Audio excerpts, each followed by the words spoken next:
Jake Morrison had been fixing broken things his whole life. Growing up on Earth, he'd taken apart his first tractor engine at 12.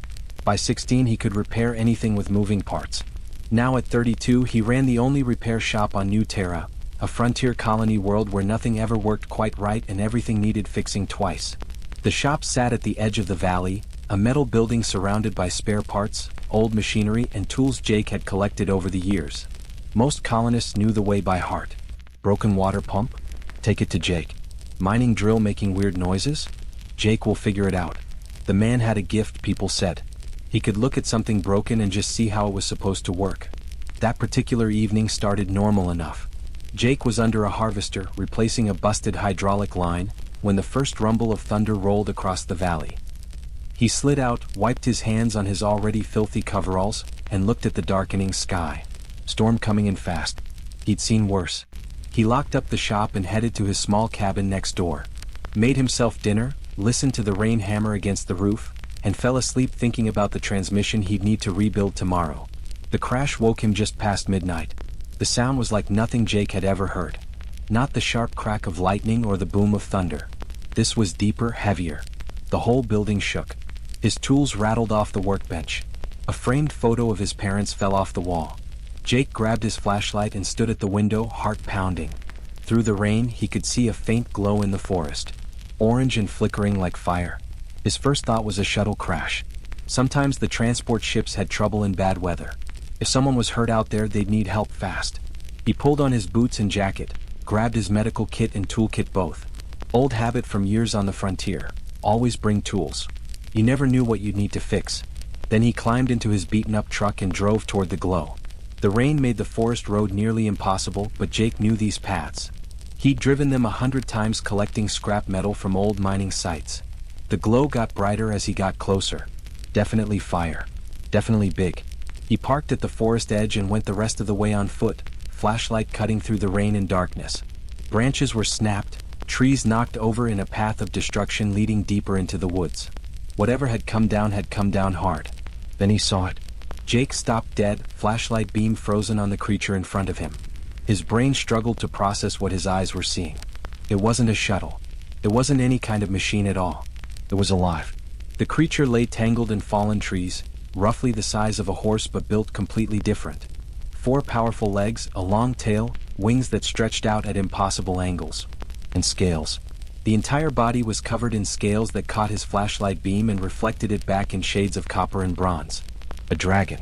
An actual dragon. Jake had heard the stories, same as everyone on New Terra. The colonists sometimes saw huge shapes flying high above the mountains, too far away to make out clearly. Old survey teams reported massive creatures that avoided all contact. Most people figured they were just big animals, maybe some kind of flying reptile. Nobody used the word dragon seriously. But Jake was using it now, standing in the rain, staring at something that shouldn't exist. The creature's breathing was labored, sides heaving with effort. One wing lay twisted beneath it, clearly broken. The membrane was torn in several places, and even from a distance Jake could see bones jutting at wrong angles. The other wing was pinned under a fallen tree. As Jake's flashlight found its face, golden eyes snapped open. The dragon's head lifted weakly, and it tried to make a threatening sound. What came out was more like a whimper. Then it tried to breathe fire at him. Only sparks came out, a few pathetic flickers that died in the rain. The creature was young, Jake realized. Maybe barely grown, probably out flying alone for the first time when the storm hit. And now it was hurt, scared, and trying to defend itself with whatever strength it had left. Jake took a slow breath. Every instinct told him to back away, get in his truck, drive home and pretend he never saw this. This wasn't a broken tractor. This wasn't something he knew how to fix. This was dangerous. But he looked at that broken wing, at those scared golden eyes, and his brain did what it always did with broken things. It started solving the problem. A wing was just bones, tendons, and membrane. More complicated than most things he fixed, sure, but the same basic principles. Support the bones so they could heal. Repair the membrane. Immobilize everything so it mended straight. He could do this. Easy there, Jake said quietly, using the same calm voice he used with spooked animals. I'm not gonna hurt you. Let's just take a look at that wing, okay? The dragon watched him with those intelligent golden eyes as Jake slowly, carefully, moved closer through the rain. Jake spent that first night just sitting with the dragon in the rain. He didn't try to touch the injured wing yet. He just talked, keeping his voice low and steady, letting the creature get used to his presence. By dawn, the dragon's breathing had steadied a bit, and those golden eyes tracked Jake's movements with less panic and more curiosity. When the sun came up, Jake could finally see the full extent of the damage. The wing was worse than he'd thought. 3 breaks in the bone structure, membrane torn in at least 5 places, and severe bruising along the shoulder joint. On a human, this would need surgery. On a dragon, Jake had no idea what it needed, but he knew one thing for certain. If he didn't do something, this wing would never heal right. He drove back to his shop and started gathering supplies. Medical adhesive, the strong stuff he used for emergency repairs on equipment. Titanium rods, lightweight and strong. Carbon fiber mesh that could reinforce the torn membrane. Padding material. Antibiotics from his medical kit, though he had no idea if they'd work on a dragon. His neighbor Beth saw him loading supplies into his truck. She was a tough woman who'd been on New Terra longer than almost anyone, and she didn't scare easy. But when Jake told her what he'd found, she went pale. "You're going back out there? Jake, are you insane? That thing could kill you." "It's hurt, Beth. It's just a kid and it's scared. It's a dragon. It's got a broken wing," Jake said simply. "I can fix it." Beth stared at him like he'd lost his mind. Maybe he had. But he loaded the truck anyway and drove back to the forest. The dragon was still there, hadn't moved much. Probably couldn't with that wing trapped. Jake parked and approached slowly, carrying his supplies. This time the dragon didn't try to spark at him. He just watched, wary but not aggressive. "All right, let's do this," Jake muttered. He started by building a shelter. Used scrap metal sheets from his truck bed and some old tarps to create a canopy that would keep the rain off. The dragon watched this whole process with what Jake swore was curiosity. When he finished, the creature shifted slightly to get more under the cover, and Jake took that as a good sign. Next came food.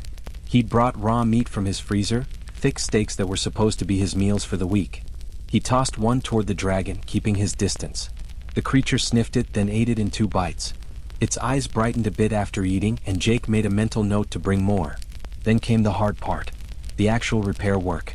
Jake talked the whole time he worked, explaining what he was doing. "Okay, so first we need to set these bones. This is gonna hurt, but it'll hurt worse if we leave them crooked. I'm sorry about this." The dragon made a low rumbling sound but held still as Jake carefully manipulated the broken wing bones back into position. He worked slowly, feeling for the right alignment. This was like setting a broken arm, just scaled up and with parts he'd never seen before. Sweat dripped down his face despite the cool morning air. Once the bones were aligned, he used the titanium rods as splints, carefully binding them in place with the medical adhesive and carbon fiber wrapping. The dragon flinched a few times but never pulled away. It was like she understood he was helping even though it hurt. The membrane repairs took even longer. Jake used the carbon fiber mesh to patch the tears, sealing them with adhesive and making sure each patch could flex without tearing again.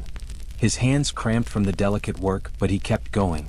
By the end of the first day, he'd done all he could. The wing was splinted, braced, and patched. It wasn't pretty, but it was functional. Now it just needed time to heal. Jake returned every morning for the next 2 days. He brought fresh meat, hunted from the forest when his freezer ran out. The dragon started making a rumbling sound when she saw him coming, almost like a cat's purr but deeper, like distant thunder. Jake decided that meant she was happy to see him. He named her Ember for the sparks she tried to breathe that first night. On the 3rd day, Jake was adjusting one of the braces when Ember did something unexpected. She lowered her head and gently pressed it against his shoulder. The gesture was so careful, so deliberate. She could have knocked him over easily, but she barely touched him. "You're welcome, girl," Jake said softly, scratching the scales near her jaw. They were warm under his hand like sun-heated metal. The colony administrator Tom Bradley showed up that afternoon with 2 militia members. Word had spread about what Jake was doing and people thought he'd gone crazy. "Morrison, you need to step away from that thing," Tom called from a safe distance. "Her name's Ember and I'm almost done here," Jake replied, not looking up from his work. "It's dangerous. She's hurt. And she's been nothing but gentle since I started helping her." Tom argued for a while longer, but eventually he left. Jake had a reputation for being stubborn, and everyone knew once he decided to fix something, he'd see it through. That evening, Jake sat beside Ember as the sun set, admiring his work. The wing brace was holding well, and the membrane patches were bonding nicely. In about 6 weeks, maybe 8, she'd be able to fly again. "There you go," he said, patting her side. "Good as new." "Well, almost." Ember rumbled contentedly and closed her eyes. Jake packed up his tools, satisfied. Tomorrow he'd come back and check the braces one more time, but the hard work was done. He'd fixed plenty of complicated things in his life, but this was definitely the strangest repair job he'd ever completed. He had no idea that Ember's family had been searching for her, or that they were about to find her, or that his simple act of kindness was about to change absolutely everything. The sky began to darken, and Jake figured another storm was rolling in. He was wrong. What was coming wasn't a storm at all. Jake was tightening the last brace on Ember's wing when the sky went dark. Not gradually like a normal storm rolling in. Just suddenly dark, like someone had flipped off the sun. He looked up, confused, and felt his blood turn to ice. Something was descending from the clouds, something so massive it blocked out the midday light. Wings stretched wider than his entire workshop, scales gleaming deep crimson and gold.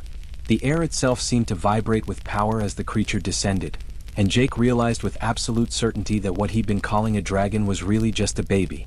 This was a full-grown dragon. And she was enormous. Back at the colony, every alarm started blaring at once. Jake could hear them even from the forest, a desperate wailing that meant one thing: danger. The militia would be scrambling, grabbing weapons, preparing for something they couldn't possibly fight. The massive dragon landed in the clearing with enough force to shake the ground like an earthquake. Trees swayed. Rocks tumbled down the nearby hillside. Jake stumbled but managed to keep his feet. Ember made an excited chirping sound, which seemed absurdly small coming from a creature the size of a horse. The huge dragon's head swung toward Ember immediately, and Jake watched as she examined the young dragon with surprising gentleness. Her massive snout, easily as long as Jake was tall, carefully sniffed the titanium braces and carbon fiber patches. One enormous golden eye, bigger than Jake's head, studied the repair work with what he could only describe as intelligence. Then that eye turned toward him. Jake's instinct screamed at him to run. Every cell in his body wanted to bolt for his truck and get as far away as possible. This creature could end him with a breath. One swipe of those claws, each as long as his forearm, and he'd be gone. But his legs wouldn't move. Maybe it was fear that froze him in place. Or maybe it was something else, some deeper understanding that running would be pointless. The mother dragon approached. Each footstep made the earth tremble. Jake could feel the heat radiating off her body, like standing too close to a furnace.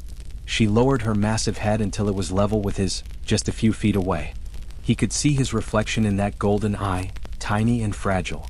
Her breath washed over him, hot and smelling of sulfur and something else, something ancient. Jake's heart hammered so hard he thought it might burst. This was it. This was how he died. Eaten by a dragon in the middle of nowhere because he'd decided to help her kid. But the dragon didn't attack. Instead, she made a sound, low and rumbling, that vibrated through Jake's chest. It was the same sound Ember had made, that purring thunder. Recognition clicked in Jake's mind. She was thanking him. "You're welcome," Jake whispered, his voice shaky. He didn't know if she could understand him, but it felt like the right thing to say. The dragon held his gaze for a long moment, and Jake had the strangest feeling she was reading him somehow, looking deeper than just his physical body. Then she straightened up, turned back to Ember, and carefully, impossibly carefully for something so huge, she lifted the young dragon in her front claws. Ember protested with squeaks and chirps, clearly not wanting to leave yet. The mother dragon made a firm rumbling sound, the universal tone of a parent saying, "We're going now, no arguments." Ember settled down, still making small complaining noises. Jake heard engines approaching. Trucks from the colony, probably Tom and the militia finally working up the courage to investigate. He turned and started waving his arms frantically. "Don't shoot. Stand down. Do not fire," he shouted at the top of his lungs. The truck skidded to a stop at the forest edge. Tom jumped out with what looked like every armed colonist who could hold a weapon. About 20 people, all carrying rifles and looking terrified. "Morrison, get away from it," Tom yelled. "Put the guns down." Jake shouted back. "She's not hostile. She's just here for her kid. That thing could destroy the entire colony." "Yes, she could," Jake agreed, "and your rifles would just make her angry. Put them down before you get us all killed."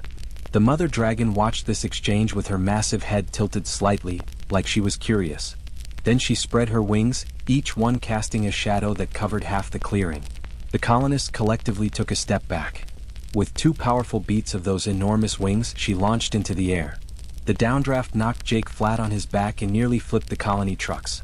Ember chirped one last time as they rose into the sky, and Jake could swear it sounded like, "goodbye." He lay on the ground, breathing hard, watching the two dragons disappear into the clouds. His whole body was shaking now, the adrenaline finally catching up with him. He'd just been face to face with something that could have killed him easier than he could swat a fly, and he was alive. Tom and Beth ran over, helping him to his feet. "You're insane," Tom said, but his voice was more awed than angry. "Completely, totally insane." "Probably," Jake admitted. His legs felt like jelly. "Is it over?" Beth asked, scanning the sky nervously. "Yeah," Jake said. "It's over. She got her kid back. They're gone." He was wrong about that part too. 3 days later, the dragons returned. And they brought something that would change everything. As Jake drove back to his shop that evening, every muscle aching from tension, he figured that was the strangest experience of his entire life. A once-in-a-lifetime encounter with something incredible and terrifying. He'd tell the story for years, the time he fixed a dragon's wing and met its mother and somehow survived. He had no idea the real story was just beginning. 3 days of blessed normalcy passed. Jake went back to his regular work, fixing a broken irrigation pump and rebuilding a transport truck's transmission. He told the story a dozen times to curious colonists who stopped by, each retelling making it feel a little less real. Maybe he dreamed the whole thing. Maybe the stress of frontier life was finally getting to him. Then on the 4th morning, the sky darkened again. Jake was under a harvester when he felt the ground start to shake. Not the single impact of a landing dragon this time, but multiple impacts, rhythmic and heavy. He rolled out from under the machine, wiping oil from his hands, and looked up to see something that made his jaw drop. Dragons. At least a dozen of them, flying in formation across the valley. Different sizes, different colors. Bronze and silver, deep blue and forest green, one that looked almost pure white. And they were carrying something. Something big. The lead dragon was the mother, the massive crimson and gold one. She carried the largest piece, gripped carefully in her claws. The others followed, each bearing their own burden. As they got closer, Jake could see what they were carrying, and his brain struggled to process it. Rock. Massive chunks of rock and ore. But not ordinary rock. Even from a distance, Jake could see the glint of metal veins running through them. Gold, silver, platinum. Precious metals and concentrations he'd never seen outside of a refinery. The dragons descended into the clearing near his workshop, the same spot where he'd first treated Ember. Each one dropped their cargo with earth-shaking thuds that registered on the colony's seismic sensors. Tom would be getting alerts right now, probably having a heart attack at his desk. When the last dragon deposited its load and flew off, Jake just stood there staring. The pile was enormous, easily 3 stories tall. More wealth than the entire colony had generated in 15 years of hard mining work. More wealth than some small planetary economies. Just sitting there in a heap near his workshop. The mother dragon landed last, settling to the ground with surprising grace for something so massive. Ember was with her, perched on her back, wings still splinted but looking much healthier. The young dragon chirped excitedly when she saw Jake, and he couldn't help but smile despite his shock. Then something happened that Jake would never forget as long as he lived. The mother dragon looked directly at him and he heard a voice. Not with his ears. Inside his head, resonating through his thoughts like someone speaking in a vast empty hall. Payment. The voice was feminine but ancient, carrying weight that made Jake's knees want to buckle. It wasn't quite English, but somehow his brain translated it into words he could understand. What? Jake stammered out loud. The dragon's presence in his mind grew stronger, and more words came, halting and careful, like she was learning to communicate in a way he could comprehend. You fixed precious one. Daughter. Wing broken, you made whole. Debt must be repaid. This is payment. Fair trade. Jake shook his head, finding his voice. I don't need payment. I was just helping. She was hurt, I couldn't just leave her like that. The presence in his mind became firmer, almost insistent. Dragons always pay debts. Always. To not repay brings shame. You understand value of these metals, yes? We have mountains of such things. They are beautiful, but we do not need them as you do. Fair trade. Beth and Tom came running up, out of breath, staring at the mountain of precious metals and the dragon looming over Jake. A crowd of colonists gathered at a safe distance, everyone too shocked to speak. Jake, Tom whispered urgently, what's happening? She's paying me, Jake said, still feeling surreal. For fixing Ember's wing. Paying you? Beth's voice cracked. That's got to be worth. I don't even know how much. Billions probably. The dragon's presence touched Jake's mind again, and this time it felt almost amused. Billions of your currency, yes, but meaningless to us. We collect beautiful things but do not trade with them. You humans, you build with these metals. You need them for your machines, your tools. We have watched your kind spread across stars. You are not strongest, not longest lived, but you persist. You adapt. You fix what is broken. Images flooded Jake's mind then, not quite memories but impressions. Dragons watching from high mountains as the first human colony ships landed on New Terra. Dragons observing as humans struggled and survived in impossible conditions. Curiosity, respect, and something else. Recognition. One human saw my daughter in pain. Did not flee. Did not attack. Fixed her. Asked for nothing. This is rare. This is valuable. More valuable than all metals and mountains. Jake felt his throat tighten. He looked at Ember, who chirped and tried to flap her healing wing carefully. She's a good kid. Anyone would have helped. No, the dragon's voice was certain. Most would not. Most living things see dragons and feel fear or greed. They try to kill us for scales. Enslave us for power. You saw a broken wing and thought only of repair. This is why we choose to trust humans. This is why we pay debt and offer more. More? Tom asked weakly. The dragon's golden eyes swept across the gathered colonists, and Jake felt her presence expand to touch all their minds at once. Many people gasped or stumbled. We offer knowledge, alliance. We are old. We know things your kind does not yet understand. We know hidden places in galaxy. We do not want territory or power. We explore. We guard ancient places. We remember. And now we share with humans who prove themselves worthy. Jake looked at the pile of precious metals, then at the dragon, then at his neighbors who all looked as stunned as he felt. His simple act of kindness, just fixing a broken wing because it was the right thing to do, had somehow opened a door that no other species in the galaxy had managed to open. I don't know what to say, Jake admitted. Say you will accept. Say you will learn. Say you will teach us of your ways as we teach you of ours. Jake took a deep breath and did the most human thing possible. He extended his hand toward the massive dragon, knowing she probably didn't understand the gesture but doing it anyway. Deal, he said simply. The dragon lowered her enormous head and gently, incredibly gently, touched her snout to his palm. Her scales were warm, almost hot, and Jake could feel the vibration of her rumbling purr through his whole body. Everything was about to change. Not just for New Terra but for all of humanity. And it started because one mechanic couldn't leave a broken thing unfixed. The news spread through human space like wildfire. A frontier colony mechanic had made first contact with dragons, legendary creatures that had avoided every other species in the galaxy for millions of years. Within a week, New Terra went from a struggling backwater settlement to the most important colony in the sector. Government officials arrived on expensive ships, wearing expensive suits, trying to take control of the situation. Jake met them in his workshop, still wearing his grease-stained coveralls, and politely told them to leave. The dragons had made their choice and they'd chosen to work with him, not some politician who'd never gotten his hands dirty. The mother dragon, who told Jake her name translated roughly to Dawn, backed him up. When a particularly pushy diplomatic envoy tried to push Jake aside, Dawn landed in the colony square and made her position crystal clear through that mental voice that now touched Jake's mind regularly. We speak to Jake Morrison. Others may listen. But he fixed our young when others would have fled. He is the bridge. This is decided. The envoy left on the next ship out. Jake's workshop transformed over the following months, but not in the way those government officials had wanted. Instead of becoming some sterile diplomatic facility, it just got bigger and more cluttered. Dragon-sized work bays were added next to the human-sized ones. Equipment that blended human engineering with dragon techniques filled every corner. Ember visited almost every day once her wing fully healed. She brought her siblings, younger dragons who were curious about the strange humans and their machines. Jake's neighbor Beth started a program teaching young colonists and young dragons together, and it turned out kids were kids, whether they had 2 legs or 4. They played, they learned, they got into trouble together. The real magic happened when the knowledge sharing began. Dawn brought elder dragons, ancient ones who remembered things from before humans even left Earth.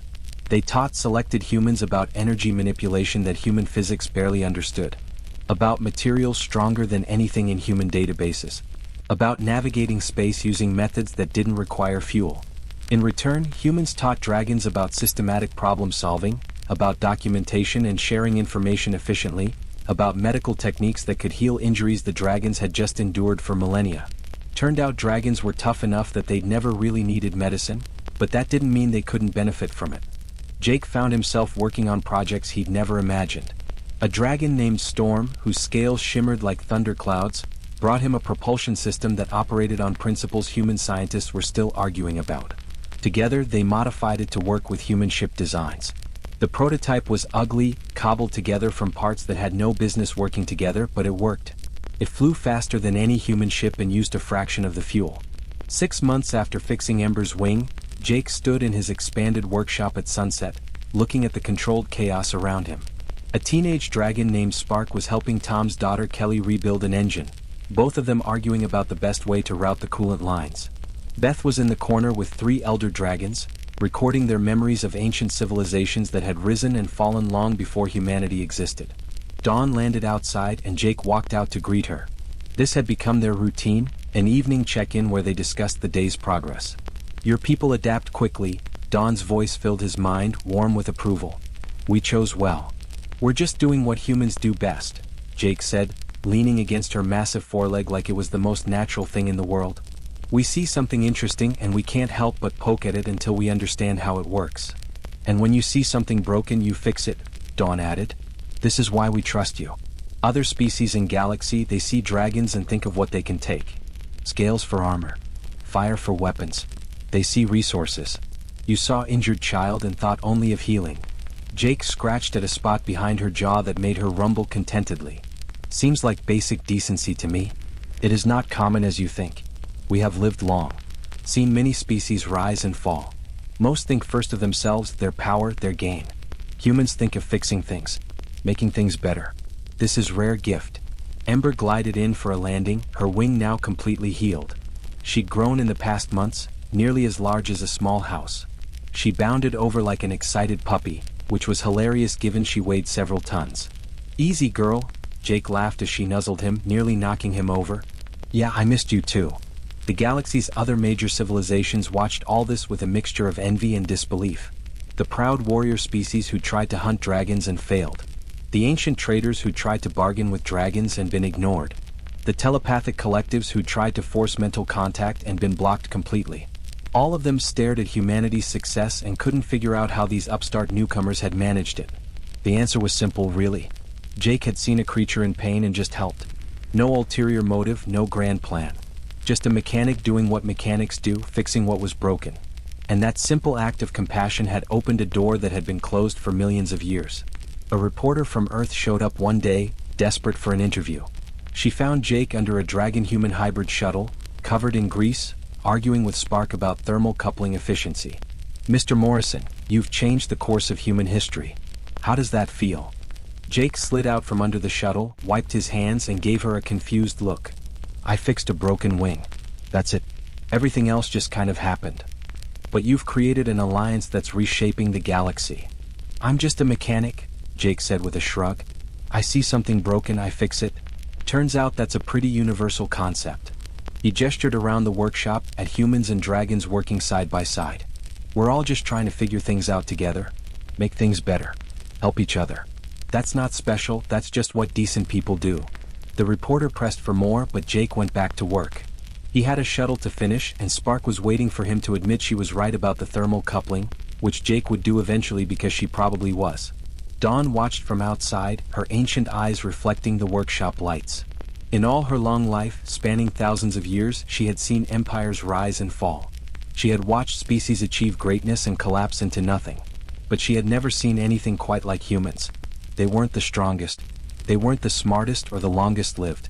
But they had something special, something that even dragons respected. They cared. They fixed things. They helped, even when it cost them, even when it was hard, even when the thing they were helping might be dangerous. One human had proven that compassion crossed all barriers. And now, humans and dragons together were going to show the galaxy what cooperation really looked like. All because Jake Morrison couldn't walk past a broken wing without stopping to fix it.